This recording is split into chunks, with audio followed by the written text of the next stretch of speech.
गंगा भारत की जीवन रेखा, जिसका पानी करोड़ों लोगों की प्यास बुझाता है, खेतों को हरियाली देता है और हमारी संस्कृति का आधार है।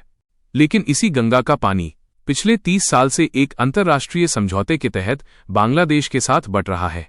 साल 1996 भारत और बांग्लादेश के बीच गंगा जल बंटवारा संधि पर हस्ताक्षर हुए। 30 साल का समझौता जो अब 2026 में खत्म होने वाला है। अब सबसे बड़ा सवाल, क्या इस संधि से भारत को फायदा हुआ या नुकसान? और अगर समझौता खत्म होता है तो देशहित में क्या होना चाहिए? आज हम इस पूरे मुद्दे को समझेंगे, तथ्यों के साथ, राजनीति के साथ और भविष्य की रणनीति के साथ।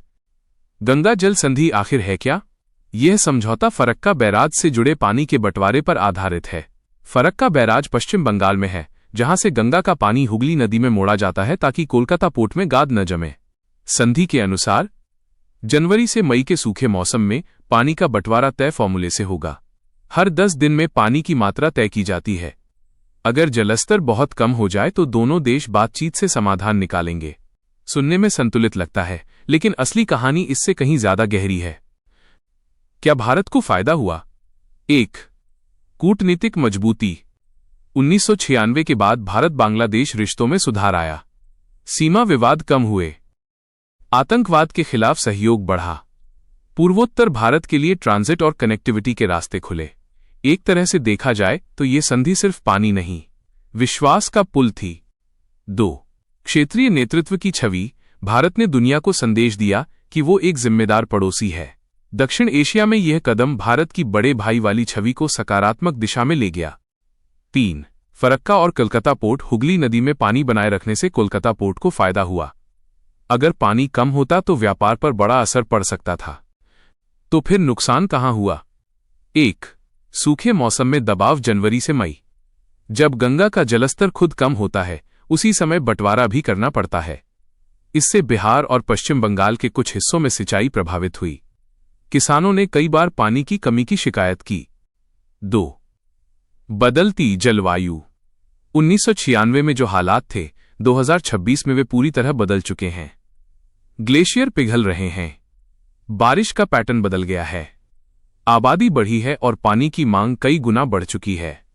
लेकिन संधि में जलवायु परिवर्तन का कोई स्पष्ट प्रावधान नहीं था। 3. आंतरिक राजनीति। केंद्र और राज्यों के बीच तालमेल भी एक चुनौती रहा। हर बार जब पानी कम होता है, ये मुद्दा राजनीतिक बहस बन जाता है। बांग्लादेश को क्या मिला? बांग्लादेश के लिए यह संधि जीवन रेखा साबित हुई। दक्षिण पश्चिम क्षेत्र में कृषि को पानी मिला, खारे पानी की समस्या कम हुई, पर्यावरण संतुलन बना। उनके लिए यह समझौता सकारात्मक रहा है। अब सबसे अहम सवाल, 2026 के बाद क्या? यहां से कहानी रोमांचक हो जाती है। विकल्प 1, संधि का नवीनीकरण। भारत और बांग्लादेश मिलकर इसे फिर बढ़ा सकते हैं, लेकिन इस बार नई शर्तों के साथ। जलवायु आधारित लचीला formula, real time data sharing, वैज्ञानिक मॉनिटरिंग सिस्टम। विकल्प 2, नई व्यापक संधि, सिर्फ गंगा नहीं, तीस्ता और अन्य नदियों को भी शामिल किया जाए। एक संयुक्त नदी प्रबंधन तंत्र बने। विकल्प 3, सख्त राष्ट्रीय रुख। भारत चाहे तो अपनी जरूरतों को प्राथमिकता देकर सख्त शर्तें रख सकता है, लेकिन इससे कूटनीतिक रिश्तों पर असर पड़ सकता है। देशहित में सही रास्ता क्या है? भारत को भावनाओं से नहीं, रणनीति से सोचना होगा। 1, पहले घरेलू जल प्रबंधन मजबूत करें। वर्षा जल संचयन, ड्रिप और स्प्रिंकलर सिंचाई, नदी जोड़ो परियोजनाएं और गाद प्रबंधन। अगर घर मजबूत होगा तो बाहर दबाव कम होगा। 2, राज्यों की सहमति जरूरी। पश्चिम बंगाल और बिहार जैसे राज्यों को साथ लेकर चलना अनिवार्य है।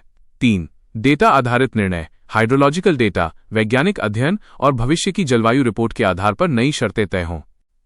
अंतिम बात, गंगा सिर्फ एक नदी नहीं, यह आस्था है, अर्थव्यवस्था है, राजनीति है और कूटनीति भी।